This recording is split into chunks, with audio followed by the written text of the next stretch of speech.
Hello and welcome to this webinar on paying your employees. Now before we begin, it's important to note that this presentation is for informational purposes only and should not be construed as advice.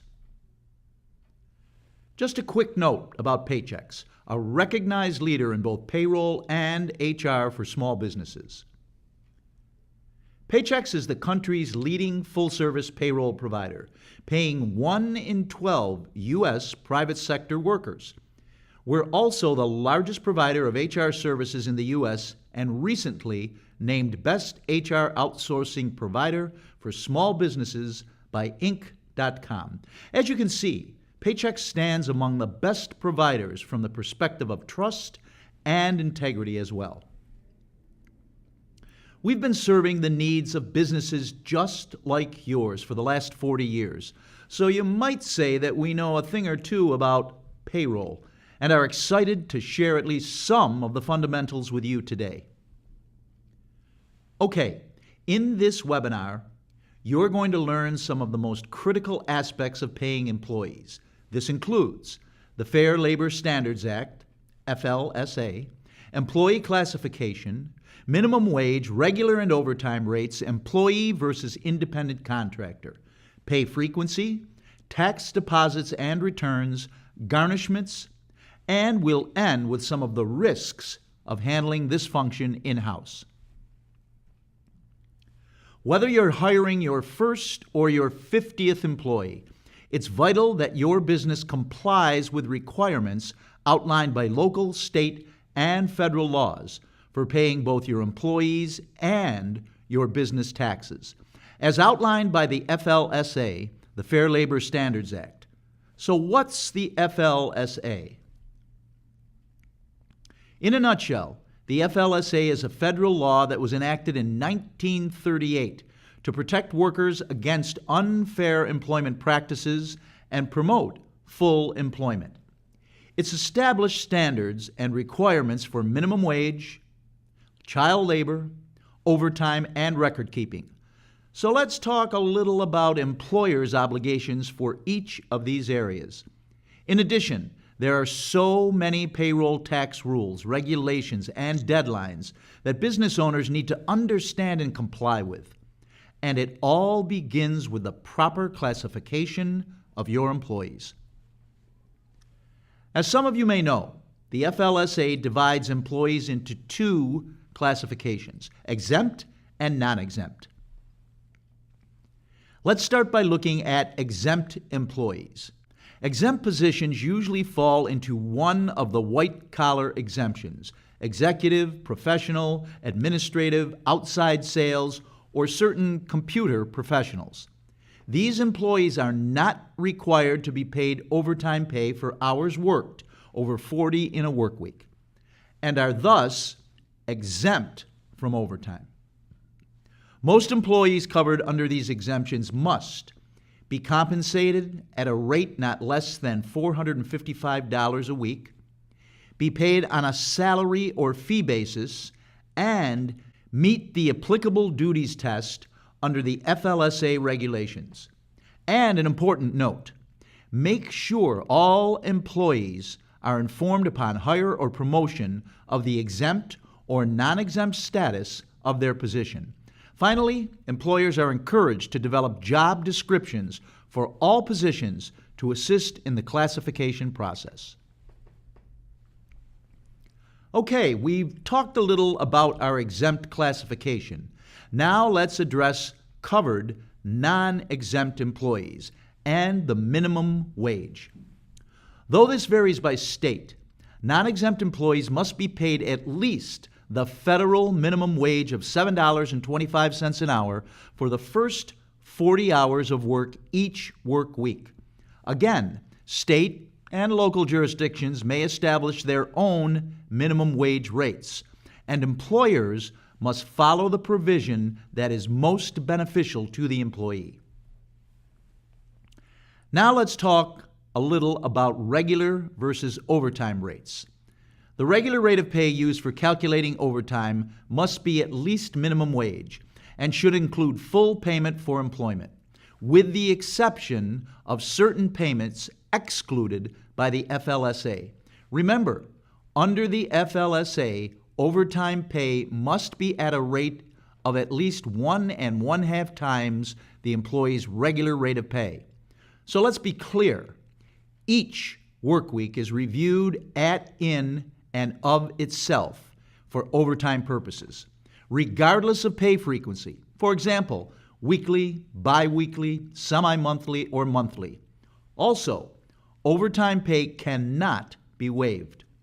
Finally, if an employee works unauthorized overtime, the employer may take disciplinary action against the employee, but the employee must be paid at the overtime rate for the overtime hours worked. Now, in wrapping up this section of our seminar, we do need to touch on record keeping. The FLSA mandates that certain records relating to wages, hours, and other items be maintained by employers. Therefore, a word to the wise, keep records and make sure these are both accessible and consistent. Just like exempt and non-exempt employees, another area that commonly creates confusion is determining the difference between an employee and an independent contractor.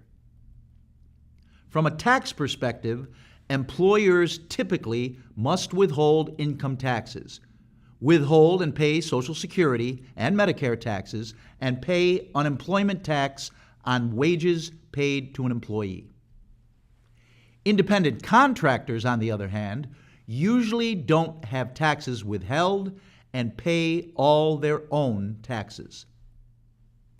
Misclassification of an individual can result in fines, penalties, and payment of back taxes, as well as owed minimum wage or overtime payments for individuals determined to be employees. To assist businesses with making this classification correctly for tax purposes, the IRS has developed the independent contractor, self-employed, or employee online resource. Pay frequency is another key ingredient to payroll, so let's review some of the fundamentals. The frequency at which you pay your employees is generally determined by state statute. Options include weekly, bi-weekly, every 2 weeks, semi-monthly, twice per month, monthly. Interestingly enough, where permitted, employers may also elect to pay employees using a mixed pay frequency. For example, some employees could be paid weekly and others paid monthly.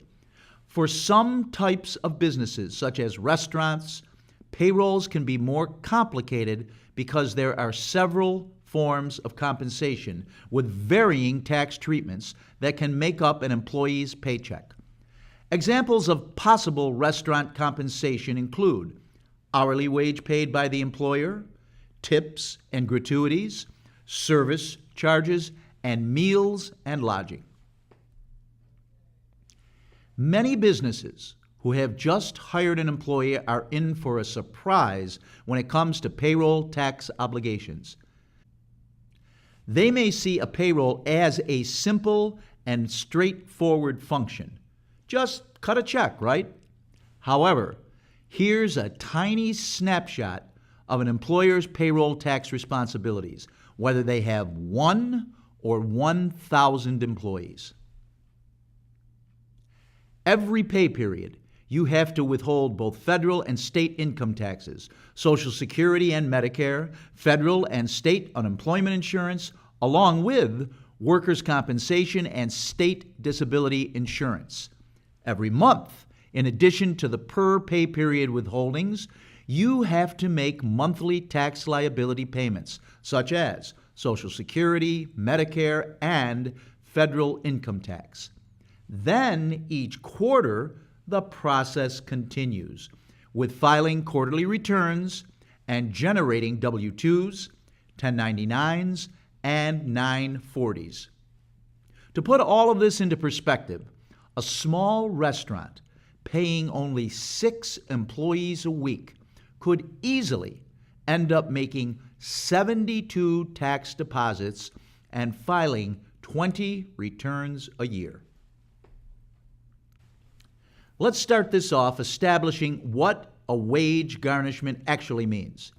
It's really any legal or equitable procedure through which some portion of a person's earnings is required to be withheld by an employer for the payment of debt. Most garnishments are made by court order. An employer may receive a letter that requires the company to garnish the wages of one of their employees. Employers must comply with a wage garnishment request. Garnishments are time sensitive, and failure to process the garnishment within the allotted time frame can lead to penalties. Some of the common types of garnishment withholdings include child support, court order, tax lien, and loan garnishments. Quick overview of the process. When served an employer, garnishments are taken from the employee as part of the payroll process.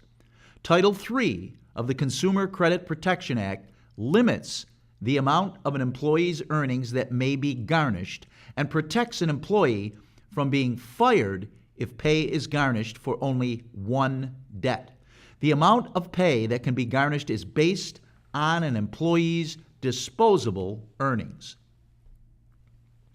Because garnishments are complex, it's a good idea for your payroll department to have a garnishment process or checklist for setting up a garnishment.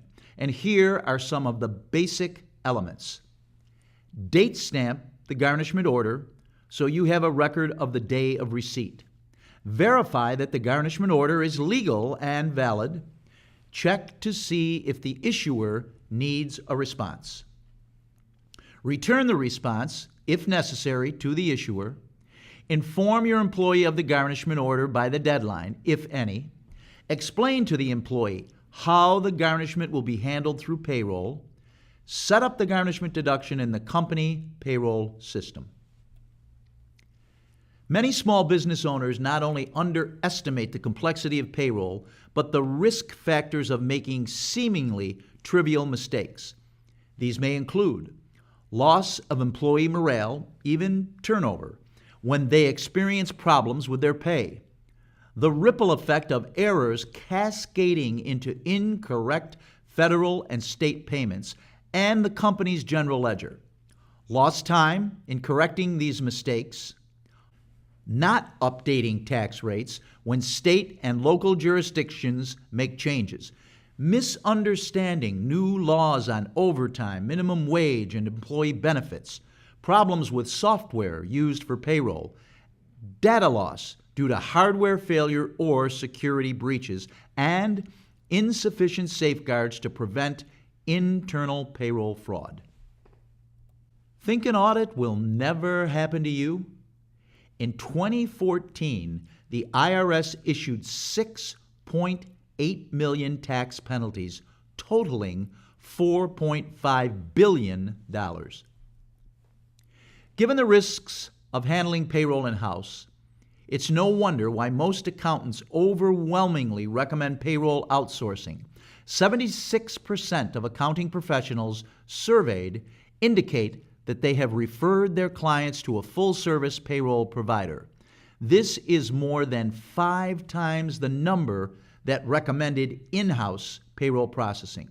Some advantages of payroll outsourcing may include accurate, timely payroll and reduction of errors and all the ensuing risks, removes the payroll burden from business owners and employees, improved peace of mind from a compliance perspective, saves time and saves money on direct and indirect costs associated with in-house payroll, gives the business owner their freedom back to do what they do best, and reclaim their focus on revenue-producing activities. Thank you for your interest in this webinar, and we invite you to have a conversation about some of the solutions Paychex offers for accurate and stress-free payroll and fully integrated HR services.